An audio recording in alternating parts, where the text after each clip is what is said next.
play. Okay, today we're going to talk about, this is Kim, well, let me introduce myself. I'm Kimberly Holly, and I just wanted to come to you guys today and go over some values, personal values, and understanding how to understand our own personal values. Because sometimes it's hard for us, we can see others in their values and what they appreciate, but when it comes to ourselves, we don't really understand how to determine what our values are because we don't spend a whole lot of time inside ourselves. So it's kind of hard. So today I hope I can clear up a few things and maybe you can understand what your values are in the world. You can identify with the people who you value. And so we'll start it off and go, understanding values. How understanding an individual's values can help you communicate with them. And I looked this up on Wikipedia, and this is what the definition that they gave was: personal values is an individual's absolute and relative and ethical value, the assumptions of which, well, my screen got covered up here.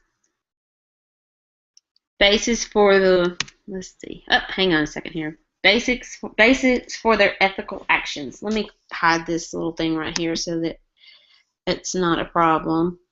And then I'll go back to, okay, there we go. Sorry. Anyway, it's our personal value is an individual's absolute and relative and ethical value, the assumption of which can be the basis for ethical action. And on this slide, that is my granddaughter Mallory. This past weekend, we were so sick of the cold weather that we decided we would just take off and go to the Great Wolf Lodge, which has an indoor water park, and it's 84 degrees. So we had a wonderful weekend. And I love that little girl. So what values I've listed on the right are some different values that people have. So you can look at them and determine which values you have.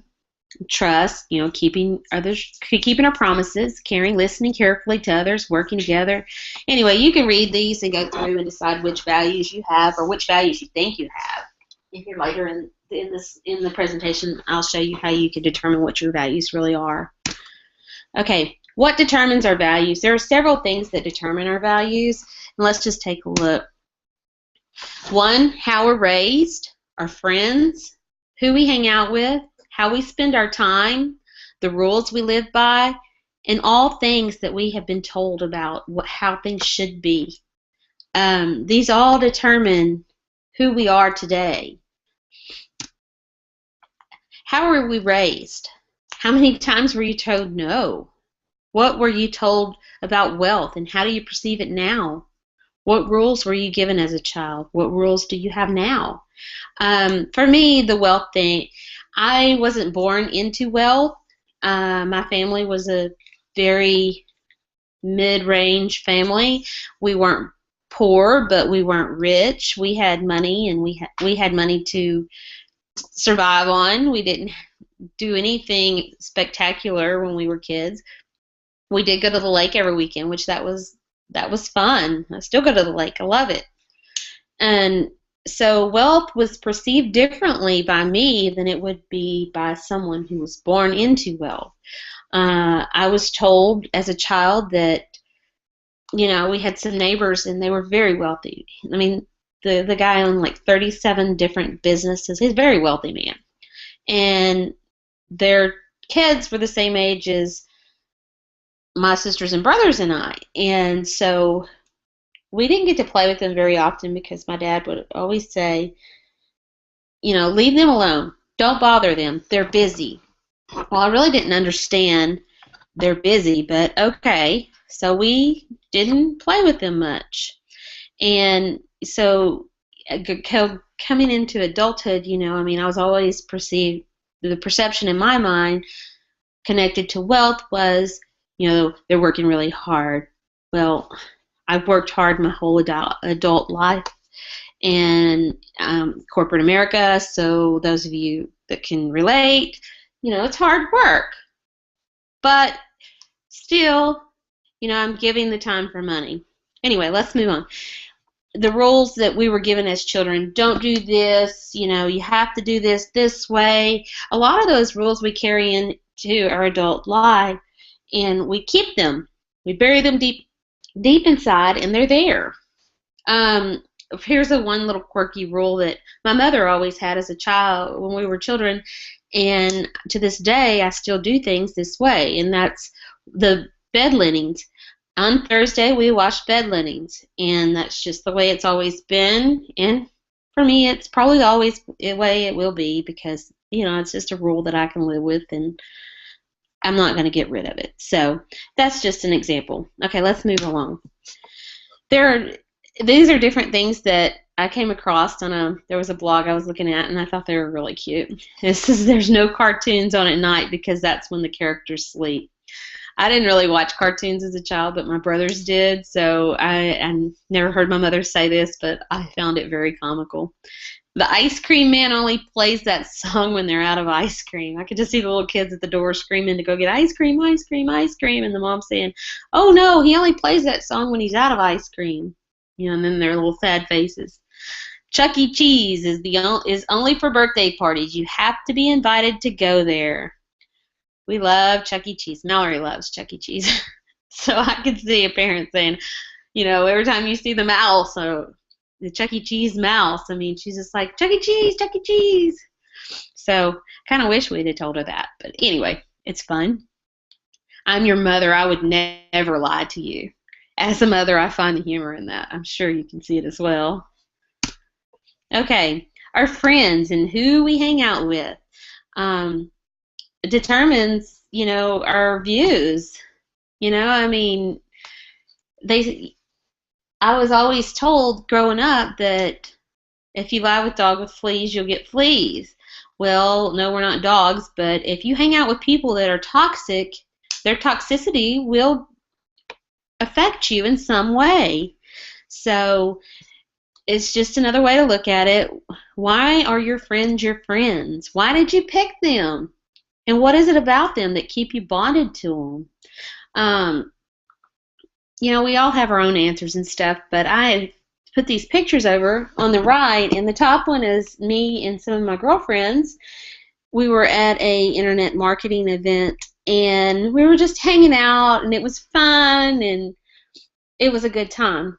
Now the rest of these pictures, they are just straight off the internet, and I picked them for one basic reason. They all looked happy, and in the middle, the one where it looks like they're at a camping lodge or a ski lodge, or it looks intense. It looks like they're at a mastermind or something. Anyway, I just found the picture inspiring. But the one where the girlfriends are chatting it up at coffee, so much fun. And the two couples down on the bottom makes me think that, they were struggling individuals who got into some kind of entrepreneurship and figured it all out and are living their life to the fullest, and they're traveling. But you can write your own stories. And that's just what I had seen. Okay. How we spend our time. How we spend our time is so important because our time is valuable. Once it's, once it's gone, you can't get it back. It's in the past. So, I didn't used to look at time like this. There was a point in time in my life where I would spend all day on the couch watching TV. I would get up to go to the bathroom, and I would get up to go to the kitchen to get a snack. But it was a very downtime in my life, and it seemed like it happened day after day after day until the day finally came. I was like, I'm not going to do this anymore. I changed my rules. I changed the way I was looking at things, and I started progressively complementing my life in different ways by choosing my activities wisely. So, what is the first thing you do in the morning? This can affect your whole day.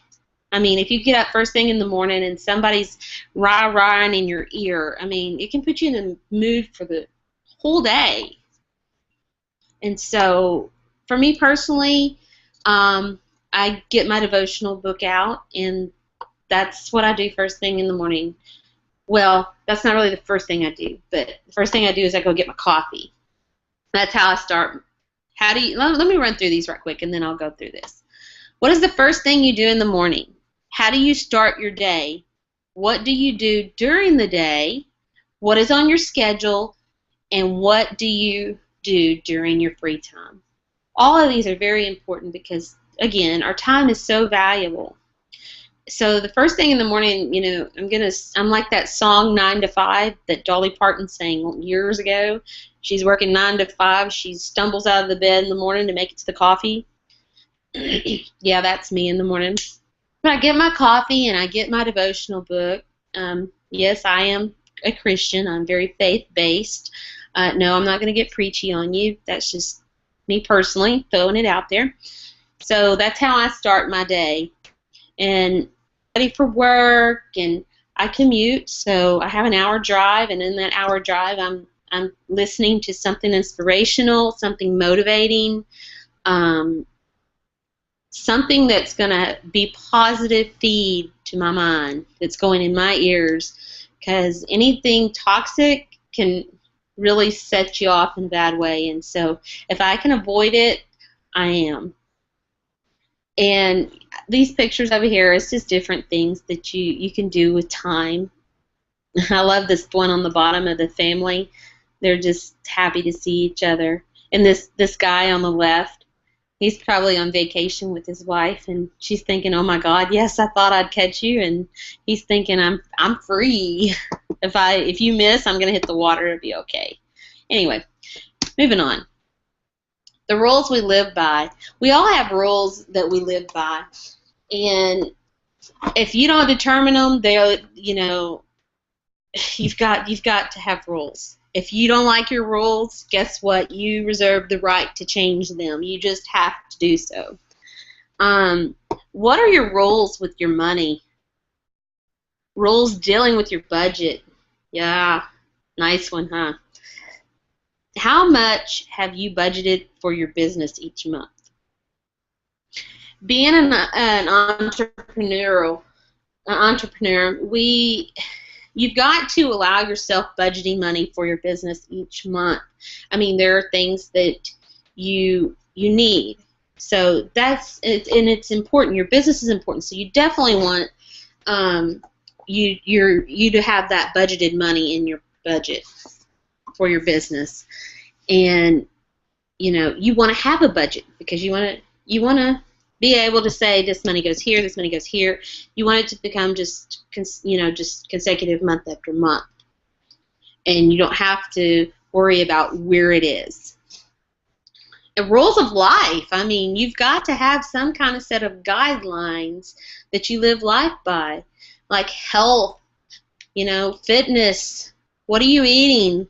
What are you doing for exercise? What are you doing to maintain your body in a healthy way? Just things to think about, your rules. And you can always change your rules. You can change the rules. I know that you were told as a kid, rules are rules. Don't break the rules. That's wrong. You can change the rules. And now I'm just going to give you 3 ways to identify values. And the reason I came up with this, well, I didn't come up with this. I took a course, and this was in the course, but then my mentor, I was talking to him one day, and he came along, and he, kind of verified that, this is how you can determine what your values are. So this is the 3 easy ways to identify with your values and what you value in yourself and in others. You have to answer the questions below. Who is someone you admire? Name one person who you truly admire. And this could be your mom, your dad, your brother, sister, any sibling, aunt, uncle, best friend, owner of the company you work for, an executive for another company that you work with, a client. This can be anybody, but someone you personally know that you value. And every time you see them, you're just like, they're so inspiring to you. And once you have that person wrote down, I want you to list 1 to 3 qualities that they have that you admire. And just, don't put too much thought into it, because think long, you don't necessarily think wrong, but this isn't, you just want an off the top of your head answer. And there's somebody out there that you do admire, and they have 2 to 3 things that you admire about them. So jot those down. What do you appreciate most in your life right now? Off the top of your head, what is the one thing in your life right now that you appreciate? And I'll give you a second to write those down so that we can go on and to determine what your values are. Very exciting, I know. I'm glad you all could make it today. We'll take a quick moment to say thank you, and I look forward to putting some future trainings out. Matter of fact, this is part 1 of a series of 4, my March Marketing Madness. And basically what it is some things that I've learned since I started. And I have not been into network marketing very long. I joined a company in January, but I didn't actually learn what the whole business-ish model was about until July, and then I joined a educational platform that has really helped me to learn and grow my business. So we're looking at 7 months. I've done a lot of education for myself, self-educating, because there were qualities I thought I needed to be better at. So anyway, maybe you've got your things wrote down now, and let's move along. Oh, I know what I was telling you. Absent-minded. This is the first part in my series of March Marketing Madness for the month of March, and then there will be one every Thursday in March. There's one, and there's four in the series. So keep in touch, and maybe you'll show up for the rest. Anyway, okay, let's move along. You should have your answers by now. Here are my answers. The person I admire most, we're going to call him Bill, just because. Bill, he is a great guy. He's into internet marketing.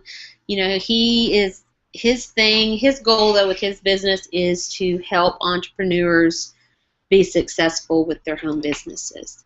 Nothing pleases him more other than to help others. I mean, he's really a great person. And the things that I admire about Bill is he is always genuine. He is warm and comforting, and he's just a pleasure to talk to. And Bill loves to motivate people. He just thrives on it. He loves to motivate people, and I love that about Bill. And he has good energy. He has such good energy, it is contagious. And I love that about him. And it makes me inspired to be better. And I appreciate my husband the most in my life right now. He really do. He does a really great job at loving and providing and taking care of our family, and he always has a positive outlook, and that really makes a difference. When at first, he was very questionable about my marketing, but as the months have come and gone, he's kind of opened himself up to, and because he sees the positive changes in me, and it just makes me feel good, and I'm very appreciative of him for those things and many other things. But anyway, okay, so by that, I'm giving you my examples. You can see what my values are. I value people who are genuine. I love motivation and energy. These are the things that drive me. So, and those are my values. And providing, I love my husband for the things, I appreciate him the most. So I would say that you would consider that is relationship. Relationships is another one of my values. So you just kind of break it down, and these things can change over time, and you can focus on an area more than another, and you can always go back to the drawing board and say, hey, I want to look for these qualities instead of these. And it's just telling your brain, hey, we're making a change. What a decision can override anything. I mean, you've just got to make the decision. So we'll move on with that. And I put this in here. I thought it was kind of needed.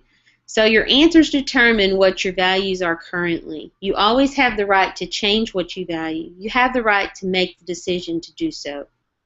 You just have to make the decision to do so. That's it, guys. I mean, you want something, you make a decision to get it, and you go. You just do it. I mean, Nike, I believe that's Nike. I hope it's Nike. That would be funny if it wasn't. Anyway, just do it. Go Nike. Anyway, that's the last of my slides. I do have one more so that you guys can connect with me if you'd like.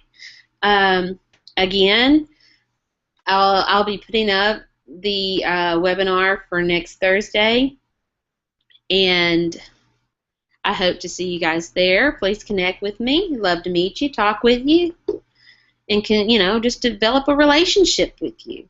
If you have any questions, comments, or concerns, please feel free to contact me at any of the above. And I look forward to seeing you in the future. You guys have a good evening. Yes, a good evening.